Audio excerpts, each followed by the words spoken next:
Une végétation abondante, le bourdonnement des abeilles, quelques plans d'eau occupés par des cygnes et des canards. Si la nature est très présente dans ce petit écrin de verdure situé en bordure du Rhône, des compresseurs, des lances d'injection et des câbles témoignent encore du passé industriel de l'endroit. Depuis 2009, le site fait en effet l'objet de travaux d'assainissement pour éliminer la pollution présente sur place. Aménagé durant l'entre-deux-guerres, cet étang a servi de bassin de décantation des eaux jusqu'à la mise en service de la station d'épuration en 1972. Durant cette période, les eaux usées du site chimique et de la ville de Montet transitaient par ce bassin artificiel. Une fois décantées, elles étaient rejetées dans le fleuve, une procédure conforme à la législation de l'époque. Dès 2005, Simo mène des investigations sur mandat de BASF et Syngenta. Elle confirme la présence de polluants dans les boues en suspension et dans les sédiments de l'étang, à savoir des métaux lourds, des résidus sanitaires et des composés organiques. En vertu de l'ordonnance fédérale sur les sites pollués, l'étang de la Steppe est alors classé site à assainir. L'assainissement de l'étang de la Steppe témoigne de la volonté des sociétés actives aujourd'hui sur le site chimique de Montet d'éliminer cet héritage du passé en y allouant les ressources nécessaires, tant sur le plan financier que technologique. Ces travaux d'assainissement ont d'abord nécessité la construction et la mise en service en 2008 de 3 bassins de rétention d'eau d'une capacité totale de 30 000 m3, soit l'équivalent de 9 piscines olympiques. Ces équipements retiennent les eaux de refroidissement utilisées sur le site chimique en cas de suspicion de pollution.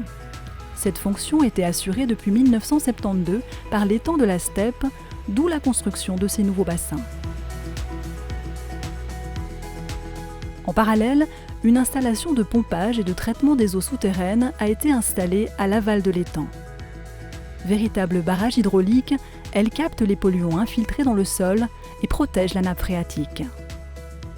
Le projet d'assainissement réalisé en collaboration avec le service de la protection de l'environnement du Valais se décline en plusieurs phases. La première étape s'est déroulée en 2009. Elle consiste à pomper les boues en suspension au moyen d'un bras articulé installé sur une barge flottante. Une fois extraites, ces boues sont filtrées et déshydratées, puis déposées dans des containers munis d'une bâche de sécurité. Une fois l'étang asséché, des échantillons de terre sont prélevés, puis analysés au laboratoire central de Simo afin de définir les concentrations de polluants présentes dans le sol. Cela permet de déterminer la profondeur de la couche de terre polluée à éliminer. Les étapes suivantes se réalisent entre 2010 et 2013 avec l'excavation des boues solides et des sédiments situés au fond du bassin et sur les digues, mais aussi de la couche inférieure compacte de l'étang jusqu'à une profondeur de 60 cm. Au total, près de 53 000 tonnes de boue déshydratée et de terre sont extraites et convoyées dans des usines de traitement adaptées en Allemagne et en Hollande.